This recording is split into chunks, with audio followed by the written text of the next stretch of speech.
Hello மக்களே, திருலக்ஷ்மி செம இன்ட்ரெஸ்டிங்காக போயிட்டுருக்கு. மயிலும் திருலக்ஷ்மியோட மேரேஜ் ஃபோட்டோவை பார்த்த உடனே திருவுக்கிட்ட இந்த உண்மை எப்படியாவது சொல்லணும்னு கிளம்பும்போது காஞ்சனா அதை தடுத்து நிறுத்திடுறாங்க. அதே சமயத்தில் காஞ்சனாவோட சூழ்ச்சிக்கு ஆப்பு வைக்கிற மாதிரி அம்பிகாவை அந்த என்கேஜ்மெண்ட் ஃபங்க்ஷன்லேருந்து துரத்தலான்னு பார்த்தா நம்ம மகா செம அதிரடியாக வந்து அந்த பொண்ணு சரியாக வெளுத்து வாங்குறாங்க. இனிமே இந்த மண்டபத்தில் ஜூஸ் கொடுக்குறேன் அது கொடுக்குறேன்னு சொல்லிட்டு வந்த நடக்கிறதே வேறன்னு சொல்லிட்டு சரி அந்த பொண்ணுக்கு மட்டும் இல்லை காஞ்சனாவுக்கும் ஆப்பு வச்சுட்டாங்கன்னே சொல்லலாம். வீடியோக்குள்ளே போகிறதுக்கு முன்னாடி நம்ம சேனலுக்கு சப்ஸ்கிரைப் பண்ணிடுங்க. அப்படியே பக்கத்தில் இருக்க பெல் ஐக்கனும் கிளிக் பண்ணிடுங்க. அப்போ தான் நான் போடுற வீடியோலாம் உங்களுக்கு நோட்டிஃபிகேஷனாக வரும்.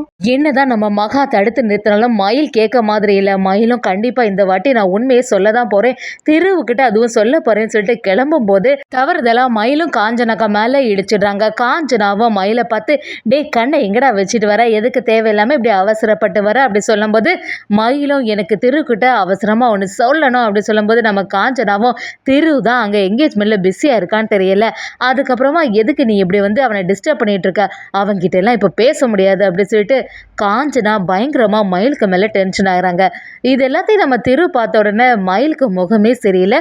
மயில் ஏதோ ஒரு முக்கியமான விஷயத்த சொல்கிறதுக்காண்டி தான் நம்மகிட்ட வந்திருக்கணும், அவன் ரொம்பவே பதட்டமாக இருக்கான் அப்படின்னு சொல்லிட்டு நம்ம திருவுக்கு புரிய ஆரம்பிக்குது. காஞ்சனா கிட்ட வந்து பேச போகும்போது காஞ்சனாவும் இல்லை மாப்பிள்ள கொஞ்சம் நேரம் கழிச்சு எதனால பேசிக்கோங்கன்னு சொல்லிட்டு தடுத்து நிறுத்துறாங்கன்னு சொல்லலாம். அதே சமயத்தில் காஞ்சனாவும் பயங்கரமாக டென்ஷனில் இருக்காங்க. அம்பிகாவுக்கு எந்த பிரச்சனையும் ஆன மாதிரி இல்லையே, இங்கே சந்தோஷமாக சிரித்து எல்லாருக்கிட்டையும் பேசிகிட்டு இருக்கா. திருவோட என்கேஜ்மெண்ட்டில் எப்படியாவது அவள் இருக்கவே கூடாது அப்படின்னு சொல்லிட்டு யோசிச்சு ஏற்கனவே ஒருத்திக்கிட்ட வேற அம்பிகாவுக்கு ஏதாவது கலந்து கொடுத்து அவளுக்கு மயக்கம் அடைய மாதிரி செய்யணும்னு சொல்லியிருந்தேனே, அவளையும் காணலை, எங்கே தான் பேர்ப்பா, அந்த வேலையும் ஒழுங்காக செய்யலையே அப்படின்னு சொல்லிட்டு காஞ்சனா யோசிச்சுட்டே இருக்காங்க. சரி எங்கே தெரியும் அவளை காணலை, ஃபோன் பண்ணி பார்ப்போன்னு சொல்லிட்டு ஃபோன் பண்ணும்போது அவங்கள்ட்ட எங்கே போயிருக்க நீ, ஏற்கனவே நான் உங்ககிட்ட சொல்லியிருக்கேன்னா அம்பிகா இந்த இடத்துல இருக்கவே கூடாது, அதுக்கு ஏற்ற மாதிரி ஏதாவது அவளுக்கு கலந்து கொடுன்னு, நீ எங்கே தான் இருக்க, உன்னை மண்டபத்தில் எல்லா இடத்துலையும் தேடி பார்த்தாச்சு, ஒழுங்க மரியாதையா இதை செய் அப்படி சொல்லும்போது அவங்களும் இல்லை நான் இப்போதைக்கு மண்டபத்திலே இல்லை, மண்டபத்தை விட்டு வெளியில் வந்து நான் வீட்டுக்கு கிளம்பிட்டேன் அப்படின்னு சொல்கிறாங்க.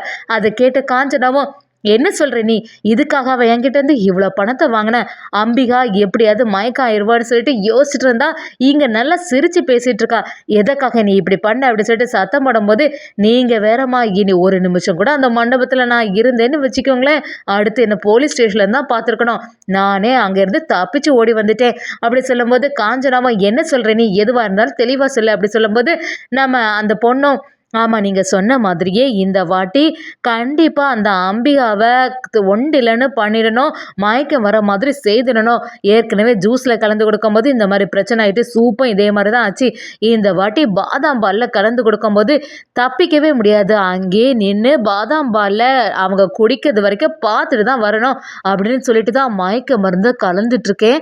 கரெக்டாட்டு அங்கே ஒரு பொண்ணு வந்துட்டா, ஏற்கனவே அந்த பொண்ணு தான் அவங்க ஏதாவது குடித்தாலுமே தடுத்து நிறுத்திட்டு இருந்தா, அந்த பொண்ணு கரெக்டாக என்னை பார்த்துட்டாமா, அது மட்டும் இல்லாமல் என்ன பண்ணுற நீ அப்படி சொல்லிட்டு சத்தம் போட்டு எல்லா உண்மையும் கண்டுபிடிச்சிட்டா, இதுக்கு இப்போ தேவையில்லாமல் அம்பிகா அம்மாவுக்கு இந்த மாதிரி ஒரு செயலை செய்கிற சொல்லிட்டு என்னை வெளுத்தெடுத்துட்டா, இனிமேல் இந்த மண்டபத்தில் உன்னை பார்க்கவே கூடாது, இந்த செயலையும் செய்யக்கூடாது, ஒழுங்கு மரியாதையாக உண்மையை சொல்லு, உனக்கு யார் இந்த மாதிரி செய்ய சொன்னா அப்படின்னு கேட்கும்போது நான் எந்த உண்மையை சொல்லலை, அது மட்டும் இல்லாமல் இனிமேல் நீ இங்கே இருக்கக்கூடாது, இருந்தேன்னா போலீஸ்கிட்ட நான் சொல்ல வேண்டியது வந்துடும் சொல்லிட்டு என்னை மிரட்ட ஆரம்பிச்சிட்டாமா, அதனால தான் பயந்து நான் அந்த இடத்துலேருந்து ஓடி வந்துட்டேன் அப்படி சொல்லிட்டு அந்த பொண்ணு காஞ்சனா கிட்ட எல்லாத்தையும் சொல்லும்போது காஞ்சனாவும் என்னை பற்றி எதாவது சொன்னி அப்படி கேட்கும்போது உங்களை பற்றி ஒரு வார்த்தை கூட விடலை அப்படின்னு சொல்லி கட் பண்ணிடுறாங்க ஃபோனை.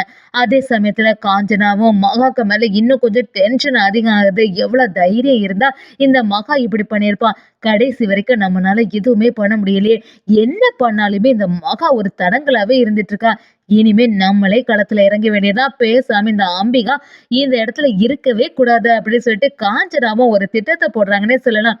அதே சமயத்துல மகாவும் யாரு தான் இந்த அம்பிகா அம்மாவுக்கு இப்படிலாம் ஜூஸ் குடிக்கிறதுக்கு ரெடி பண்ணியிருப்பான்னு தெரியல, ஒரு பக்கம் திரு அவங்கள போட்டு தரலன்னு சொல்லிட்டு ஒரு கும்பல் சுத்திட்டு இருக்கு, இன்னொரு பக்கம் அம்பிகா அம்மாவுக்கு ஆப்பு வைக்கிற மாதிரி ஒரு செயல் நடக்குது, கடவுளே இங்க என்னதான் நடக்குது அப்படின்னு சொல்லிட்டு நம்ம மகாவும் பயங்கரமா குழப்பத்திலே இருக்காங்க. கரெக்டாக நம்ம கவிதாவும் கௌதம் கிட்ட வந்து கௌதம் இதுவரைக்கும் எதுவுமே நடந்த மாதிரி இல்லை, எப்படியாவது தெருவுக்கு ஏதாவது பிரச்சனை ஆகும்னு சொல்லிட்டு நானும் எதிர்பார்த்துட்டே இருக்கேன்.